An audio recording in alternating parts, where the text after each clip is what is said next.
ಕರ್ನಾಟಕದಲ್ಲಿರುವಂಥ ಕಾಂಗ್ರೆಸ್ ಸರ್ಕಾರ ಅಧಿಕಾರದ ದುರುಪಯೋಗದ ಪರಮಾವಧಿಗೆ ತಲುಪಿದ್ದಾರೆ. ಚುನಾವಣಾ ಸಂದರ್ಭದಲ್ಲಿ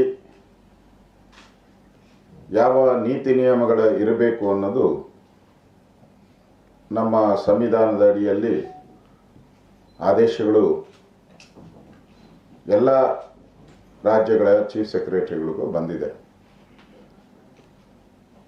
ಯಾರು ಈ ಆದೇಶಗಳನ್ನು ಪಾಲನೆ ಮಾಡಬೇಕು, ಆ ಸ್ಥಾನದಲ್ಲಿರುವಂಥ ಕೂತಿರುವಂಥ ವ್ಯಕ್ತಿಗಳು ಇವತ್ತು ಕಾಂಗ್ರೆಸ್ಸಿನ ಕೈಗೊಂಬೆಗಳಾಗಿ Vidhana Soudha, that's a Congress office, ಅದು ಆ ರೀತಿಯಾದಂಥ ಬೋರ್ಡನ್ನು ಹಾಕುವಂಥ ಪ್ರಯತ್ನವನ್ನು ಇವತ್ತು ಚೀಫ್ ಸೆಕ್ರೆಟರಿಯವರು ಮೊನ್ನೆ ಡಿ ಕೆ ಶಿವಕುಮಾರ್ ಅವರು, ಡಿ ಕೆ ಅಂದರೆ ಗೊತ್ತಿದೆ, ಅವ್ರಿಗೆ ಹೇಳೋರು ಕೇಳೋರು ಯಾರೂ ಇಲ್ಲ, ಅವ್ರದ್ದೇ ಒಂದು ರಾಜ್ಯ, ಅವ್ರದ್ದೇ ಒಂದು ಗೂಂಡಾ ರಾಜ್ಯ. ವಿಧಾನಸೌಧದಲ್ಲೇ ಕಾಂಗ್ರೆಸ್ ಪಾರ್ಟಿಯ ಸೇರ್ಪಡೆಯನ್ನು ಮಾಡಿದ್ರು, ಕಾಂಗ್ರೆಸ್ ಪಾರ್ಟಿಗೆ ಸೇರ್ಪಡೆ ಕಾರ್ಯಕ್ರಮ ಮಾಡಿದ್ರು. ವಿಧಾನಸೌಧದ ಒಳಗಡೆ ಚೇಂಬರಲ್ಲಿ ಚೀಫ್ ಸೆಕ್ರೆಟರಿಯವರು ನಮ್ಮ ಪಾರ್ಟಿಯಿಂದ ಅಪ್ಲಿಕೇಶನ್ ಕೊಟ್ಟಾಗ, ದೂರು ಕೊಟ್ಟಾಗ ಇದು ಅಪರಾಧ, ಇದರ ಮೇಲೆ ಕ್ರಮ ತೆಗೆದುಕೊಳ್ತೀನಿ ಅಂದರು. ಇದುವರೆಗೂ ಅದು ಸುದ್ದಿನೇ ಇಲ್ಲ. ವಿಧಾನಸೌಧದಲ್ಲಿ ಇವತ್ತು ಕಾಂಗ್ರೆಸ್ ಅವರು ವಿಧಾನಸೌಧದ ಮುಂಭಾಗದಲ್ಲಿ ಚುನಾವಣೆ ನಡೆಯುವಂಥ ಸಂದರ್ಭದಲ್ಲಿ, ಅದು ಸರ್ಕಾರದ ಆವರಣ, ಅದು ಅಲ್ಲಿ ಪ್ರತಿಭಟನೆಯನ್ನು ಮಾಡ್ತಾ ಇರುವಂಥದ್ದು, ಇದಕ್ಕೆ ಅನುಮತಿ ಕೊಟ್ಟಂಥ ಚೀಫ್ ಸೆಕ್ರೆಟರಿ ಮೇಲೆ ಕಾನೂನು ರೀತಿ ಕ್ರಮ ತೆಗೆದುಕೊಳ್ಬೇಕು ಅಂತೇಳಿ ಚುನಾವಣಾ ಆಯೋಗಕ್ಕೆ ನಾವು ದೂರನ್ನು ಕೊಡ್ತಾ ಇದ್ರಿ. ಸಂವಿಧಾನದ ಅಡಿಯಲ್ಲಿ ಚುನಾವಣಾ ಸಂದರ್ಭದಲ್ಲಿ ವಿಧಾನಸೌಧದ ದುರ್ಬಳಕೆ ಇದು 2-3ನೇ ಬಾರಿ ಆಗಿದೆ. ಚುನಾವಣೆ ಶುರುವಾದ ಮೇಲೆ ಒಂದು ರೀತಿ ಚೀಫ್ ಸೆಕ್ರೆಟರಿಯವರು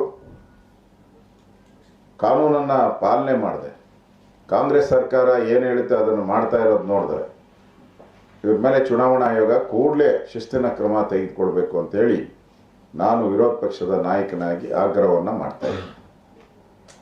ಇನ್ನು ಈ ಕಾಂಗ್ರೆಸ್ ಅವರು, ಈ ಮಾನಗೆಟ್ಟ ಕಾಂಗ್ರೆಸ್ ಅವರು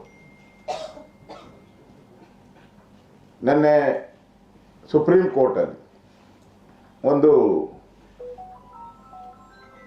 ಬರದ ಸಂಬಂಧಪಟ್ಟಂಥ ಕೇಸ್ ನಡೀತಾ ಇತ್ತು. ಇದೇ ರಾಜ್ಯ ಸರ್ಕಾರ ಕೇಸನ್ನು ಹಾಕಿತ್ತು. ಈಗಾಗಲೇ ಸೆಂಟ್ರಲ್ ಗೌರ್ಮೆಂಟು ಈ ಬರದ ಹಣ ಬಿಡುಗಡೆ ಮಾಡುವಂಥ ವಿಚಾರವಾಗಿ ಚುನಾವಣಾ ಆಯೋಗಕ್ಕೆ ಪತ್ರವನ್ನು ಬರೆದಿತ್ತು. ಇದು ನಾರ್ಮಲ್ ಕೋರ್ಸಸ್, ಏನೇ ಇದ್ದರೂ ಕೂಡ ಯಾವುದೇ ಈ ಅನುದಾನಗಳ ಬಿಡುಗಡೆ ಆಗಬೇಕಾದ್ರೆ ಪ್ರೋಸೆಸ್ ಇದೆ, ಸರ್ಕಾರದ ನೀತಿ ನಿಯಮಗಳಿದೆ, ಅದರ ಪ್ರಕಾರ ಬಿಡುಗಡೆ ಮಾಡುವಂಥದ್ದಕ್ಕೆ ಅನುಮತಿಯನ್ನು ಕೇಳಿತ್ತು. ಮತ್ತು ಅದನ್ನು ಮಾನ್ಯ ನಮ್ಮ ಗೌರವಾನ್ವಿತ ಕೇಂದ್ರ ಸಚಿವರಾದಂಥ ನಿರ್ಮಲಾ ಸೀತಾರಾಮನ್ ಅವರು 16 ಬಾರಿ ಪತ್ರಿಕಾ ಮಾಧ್ಯಮದಲ್ಲಿ ಹೇಳಿಕೆಯನ್ನು ಕೊಟ್ಟಿದ್ದಾರೆ. ನಾವು ಈ ಥರ ಪರ್ಮಿಷನನ್ನು ಕೇಳಿದ್ದೀರಿ, ಫೈನಾನ್ಸ್ ಡಿಪಾರ್ಟ್ಮೆಂಟ್ ಅವರು ಅನುಮತಿ ಕೊಟ್ಟ ತಕ್ಷಣ ಬರಕ್ಕೆ ಸಂಬಂಧಪಟ್ಟಂತೆ ಎಲ್ಲ ರಾಜ್ಯಗಳಿಗೂ ಏನು ಅನುದಾನವನ್ನು ಬಿಡುಗಡೆ ಮಾಡಬೇಕು ಅದನ್ನು ಬಿಡುಗಡೆ ಮಾಡ್ತೀರಿ ಅಂತ ಹೇಳಿತ್ತು. ನಿನ್ನೆ ಸುಪ್ರೀಂ ಕೋರ್ಟಲ್ಲಿ ನಡೀತಾ ಇರುವಂಥ ಕೇಸ್ ಸಂದರ್ಭದಲ್ಲಿ ನಮ್ಮ ಅಟಾರ್ನಿ ಜನರಲ್ ಅವರು ಕೇಸ್ ಪ್ರಾರಂಭ ಆದಾಗೆ ತಮ್ಮ ಹೇಳಿಕೆಯನ್ನು ದಾಖಲು ಮಾಡಿದ್ದಾರೆ. ನೋಡಿ, ನಾವು ಕೇಳಿದ್ರಿ ಚುನಾವಣಾ ಆಯೋಗಕ್ಕೆ, ಚುನಾವಣಾ ಆಯೋಗ ನಮಗೆ ಅನುಮತಿಯನ್ನು ಕೊಟ್ಟಿದೆ, ಡೀಲ್ ಮಾಡಿ, ಇದ್ರ ಬಗ್ಗೆ ನೀವು ಸರ್ಕಾರದ ನೀತಿ ನಿಯಮಗಳ ಅಡಿಯಲ್ಲಿ ಅದಕ್ಕೆ ಹೇಗೆ ಮಂಜೂರಾತಿ ಮಾಡ್ಬೋದು, ಏನು ಮಾಡ್ಬೋದು ಅನ್ನೋದ್ರ ಬಗ್ಗೆ ನೀವು ಅದನ್ನು ಡೀಲ್ ಮಾಡಿ ಅನ್ನೋದರನ್ನೇ ಕೊಟ್ಟಿದ್ದಾರೆ. ಅದನ್ನು ನಮ್ಮ ಸಾಲಿಸಿಟರ್ ಜನರಲ್ ಅವರು ಗೌರವಾನ್ವಿತ ನ್ಯಾಯಾಲಯದ ಗಮನಕ್ಕೆ ತಂದಿದ್ದಾರೆ.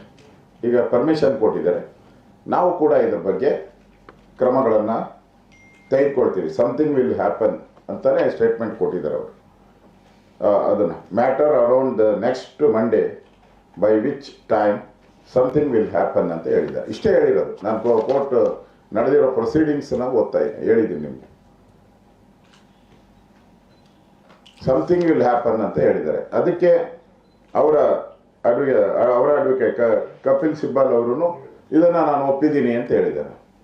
ಗೌರವಾನ್ವಿತ ನ್ಯಾಯಾಲಯ ಏನು ಹೇಳಿದೆ ಅಂತ ಇದಕ್ಕೆ ಆರ್ಗ್ಯುಮೆಂಟ್ ಮಾಡೋ ಪ್ರಶ್ನೆನೇ ಇಲ್ಲ ಅಂತ ಹೇಳಿದ್ದಾರೆ. ಅಲ್ಲಿಗೆ ರದ್ದಾಗಿದೆ ಅದು. ಇದನ್ನ ಕಾಂಗ್ರೆಸ್ ಅವರು ಏನು ನೆನ್ನೆಯಿಂದ ಏನೋ ಜಯ ಆಗಿದೆ, ಏನು ಜಯ ಆಗಿದೆ ನಿಮಗೆ? ಅಪೀಲ್ ಮಾಡಿದವ್ರು ನಾವು, ಚುನಾವಣಾ ಆಯೋಗಕ್ಕೆ ದುಡ್ಡು ಕೊಡಬೇಕು, ರಾಜ್ಯಗಳಿಗೆ ಅನುಮತಿ ಕೊಡಿ ಅಂತ ಅಪೀಲ್ ಮಾಡಿದವ್ರು ನಾವು, ಪರ್ಮಿಷನ್ ತಗೊಂಡವ್ರು ನಾವು. ನೀವಲ್ಲ, ಕಾಂಗ್ರೆಸ್ ಅವರೆಲ್ಲ ಪರ್ಮಿಷನ್ ತಗೊಂಡಿರೋದು, ನಾವು ತಗೊಂಡಿರೋದು. ಹಣ ಬಿಡುಗಡೆ ಮಾಡೋದು ಕೇಂದ್ರ ಸರ್ಕಾರ. ಅಟಾರ್ನಿ ಜನರಲ್ ಅವರು ನಾವು ಅವ್ರು ಕೊಡ್ತೀನಿ ಅಂತ ಹೇಳಿದ್ದಾರೆ. ಇದ್ರಲ್ಲಿ ನಿಮ್ದೇನಪ್ಪ ಪಾತ್ರ ಬರ್ತೈತೆ? ಈ ಮಾನಗೆಟ್ಟ ಕಾಂಗ್ರೆಸ್ ಅವ್ರು ನೆನ್ನೆ ಏನು ಪ್ರೆಸ್ ಮೀಟಲ್ಲಿ ಹೇಳಿದ್ರು, ಅದು ಏನು ಜಯ ಆಯಿತು ನಿಮಗೆ? ಏನು ವಾದ ಮಾಡಿದಾರ?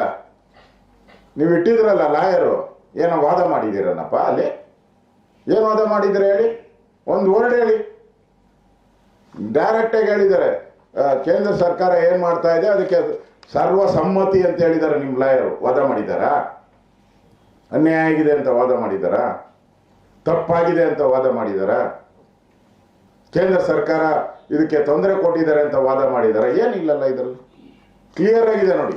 ಆರ್ಡರ್ ಕಾಪಿನೂ ನಿಮಗೆ ಸರ್ಕ್ಯುಲೇಟ್ ಮಾಡ್ತೀನಿ, ನಾನು ನಿಮಗೆ ಆರ್ಡರ್ ಕಾಪಿನೂ ಸರ್ಕ್ಯುಲೇಟ್ ಮಾಡ್ತೀನಿ. ಇಷ್ಟೇ ಆಗಿರೋದು. ಇವತ್ತು ನೀವು ವಿಧಾನಸೌಧದ ಆವರಣವನ್ನು ಉಪಯೋಗ ಮಾಡಿಕೊಂಡು ಮೊನ್ನೆ ಕಾಂಗ್ರೆಸ್ ಪಾರ್ಟಿ ಆಫೀಸ್ ಮಾಡಿಬಿಟ್ರೆ ವಿಧಾನಸೌಧನ, ಇವತ್ತು ವಿಧಾನಸೌಧದ ಆವರಣದಲ್ಲಿ ಪ್ರತಿಭಟನೆಯನ್ನು ಮಾಡ್ತಾ ಇದೆ. ಯಾವ ಪುರುಷಾರ್ಥಕ್ಕೋಸ್ಕರ ಮಾಡ್ತಾ ಇದ್ದೀರಾ? ನಿಮ್ಮ ಪಾತ್ರ ಏನಿದ್ರಲ್ಲಿ? ಮತ್ತೆ ನಾನು ಟಿವಿ ಇದು ಪತ್ರಿಕೆ ಇದರಲ್ಲಿ ಮಾಧ್ಯಮದಲ್ಲಿ